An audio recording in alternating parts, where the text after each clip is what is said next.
আসসালামু আলাইকুম। কেমন আছেন সবাই? আশা করি আপনারা সবাই অনেক ভালো আছেন। আমি আপনাদের দোয়ায় অনেক বেশি ভালো আছি। আজকে চলে এসেছি আমি হয়তোবা আপনারা এতক্ষণে আমার থাম্বনেল এবং টাইটেল দেখে বুঝেই গিয়েছেন যে আমি আমার ওয়াশিং মেশিনের রিভিউটা নিয়ে আসলাম আপনাদের মাঝে এবং খুব পপুলার একটা ব্যাপার যে ঘরের মানে জানালার পর্দা ধোয়ার যে একটা ব্যাপার, এটা খুবই কঠিন একটা কাজ। তো সেই কাজটা সহজ করার জন্য ওয়াশিং মেশিনে যেভাবে খুব সহজে আপনারা পর্দা ধুতে পারবেন সেই ভিডিওটি আজকে আপনাদের মাঝে আমি নিয়ে এসেছি। তো আপনারা শুরু থেকে শেষ পর্যন্ত আমার ভিডিওটি দেখবেন। তো আপনারা প্রথমেই দেখতেই পাচ্ছেন যে আমি পর্দার আইলেটগুলো খুব সুন্দর করে খুলে নিচ্ছি, কারণ যেহেতু ওয়াশিং মেশিনে বারবার কেনার সময় বলা হয় যে মানে কোনো ধরনের কয়েন বা পুঁতি জিনিস এগুলো দেওয়া উচিত না, সেক্ষেত্রে আমি আইলেটগুলো খুলে নিচ্ছি। এখন আসি হচ্ছে আমার ওয়াশিং মেশিনটার সাথে আপনাদের পরিচয় করিয়ে দেই। তো আমার এটা হচ্ছে শার্পের 8.5 কেজির ওয়াশিং মেশিন জেটিচ ইনভার্টারটা কেনার উদ্দেশ্য হচ্ছে যে এটাতে বিল খুবই কম আসে। তো এখানে দেখেন অনেকগুলো হচ্ছে ফাংশন আছে, নর্মাল, ফ্রেগনেন্স, জিন্স, তারপর হচ্ছে eco, delicate, blanket, baby care, টাপক্লিন। এটা হচ্ছে আপনারা এক একটার মধ্যে আপনাদের প্রয়োজন অনুযায়ী এক একটা ক্লিক করার পরে ওইভাবে কাপড় ধোয়া হয়ে যাবে। পাওয়ার অন অফ আছে। তারপর হচ্ছে নিচের বাটনগুলোর মধ্যে অনেকগুলো ফাংশন আছে। তো এটা হচ্ছে প্রথমে বলেছি শার্পের একটা জেটিচ ইনভার্টারের ওয়াশিং মেশিন, এবং ওয়াশিং মেশিনে খুব বেশি আওয়াজ হয় কাপড় ধোয়ার সময়, কিন্তু এটাতে সহনীয়, মানে আপনি আওয়াজটা হচ্ছে আপনি করতে পারবেন, এরকম খুব বেশি আওয়াজ না। এবং ভিতরের সাইডটাতে হচ্ছে এসএস স্টিলের যে ড্রামটা, ওইটা হচ্ছে এসএস স্টিলের। এবং আমি যেহেতু ভাড়া বাসায় থাকি সেহেতু আমি ডাইনিংয়ে আমার ফ্রিজের সাথে ওয়াশিং মেশিনটা রেখেছি এবং আমার লাইন করে নিতে হয়েছে। এবং আমি কিভাবে লাইন করেছি তা যদি আপনারা দেখতে চান তাহলে অবশ্যই আমি তা অন্য একটা ভিডিওতে আপনাদের সাথে শেয়ার করব। তো একে একে এখন আমি আমার সবগুলো পর্দা এক রুমে হচ্ছে আমার 6টা পর্দা, জানালা এবং দরজা মিলিয়ে। তো আমি এই 6টা পর্দা একদিনে একসাথে ওয়াশিং মেশিনে দিয়েছিলাম। প্রত্যেকটার আইলেট খুলে আমি পর্দাগুলো ওয়াশিং মেশিনে দিচ্ছি। তো আপনারা দেখতে থাকুন। এবং পর্দাগুলো মোটামুটি ভালোই ময়লা হয়েছে, যেহেতু ওয়াশিং মেশিনে আমি ধুই পর্দাগুলো। তো সেক্ষেত্রে আমি হচ্ছে 3 থেকে 4 মাস পর পর ওয়াশিং মেশিনে দিয়ে পর্দাগুলো ধুয়ে ফেলি, এবং এই সেম প্রসেসে একইভাবে আমি পর্দাগুলোর আইলেট খুলে দিই। আপনারা অবশ্যই যখন ওয়াশিং মেশিনে পর্দা ধুবেন চেষ্টা করবেন আইলেটগুলো খুলে দিতে, যাতে করে ওয়াশিং মেশিনের কোনো ধরনের কোনো প্রবলেম না হয়। এখন হচ্ছে এই ডিটারজেন্টের ইসের মধ্যে বক্সে আমি ডিটারজেন্ট দিয়ে দিব, এবং ফ্রেগনেন্সের জন্য আমি কোনো ফ্রেগনেন্স ব্যবহার করি না, সেজন্য এখন আমি ডিটারজেন্ট দিয়ে দিচ্ছি আমার পরিমাণ মতো।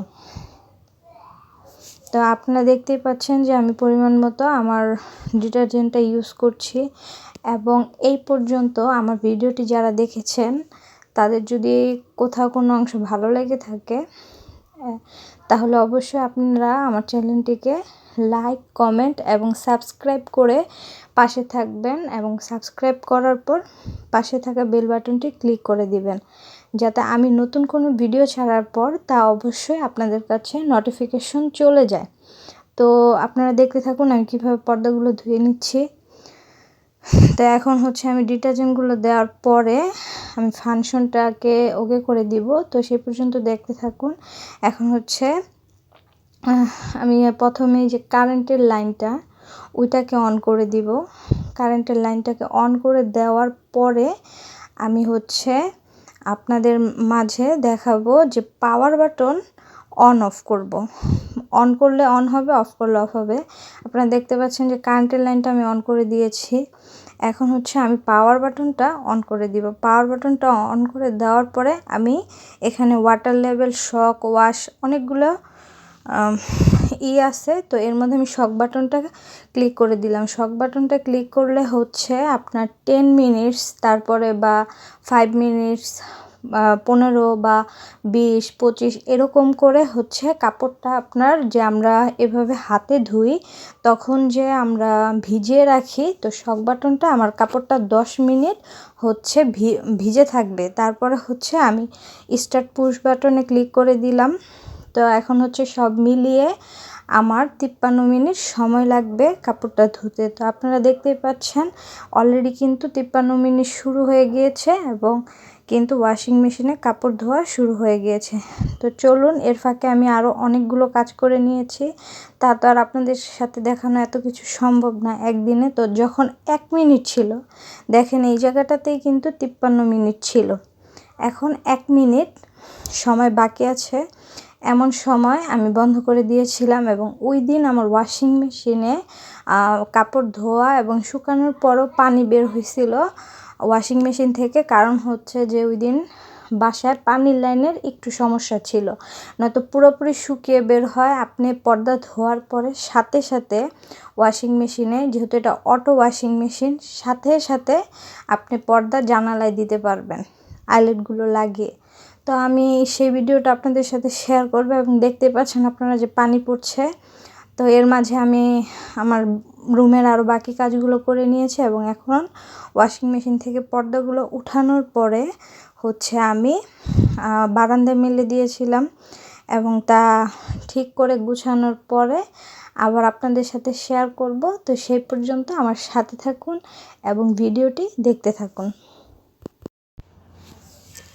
এবং ওয়াশিং মেশিনটা এখন হচ্ছে খুবই প্রয়োজন আমাদের গৃহিণীদের জন্য। আমার কাছে মনে হয় যে এখন যেহেতু মানে আমরা ভাড়া বাসায় থাকি বা ঢাকা শহরে দেখা যায় কাজের মানুষের অনেক অভাব, মানুষ পাওয়া যায় না বললেই চলে এবং দেখা যায় অনেক সময় মানে মানুষ রাখা হয়েছে তারা আসে না।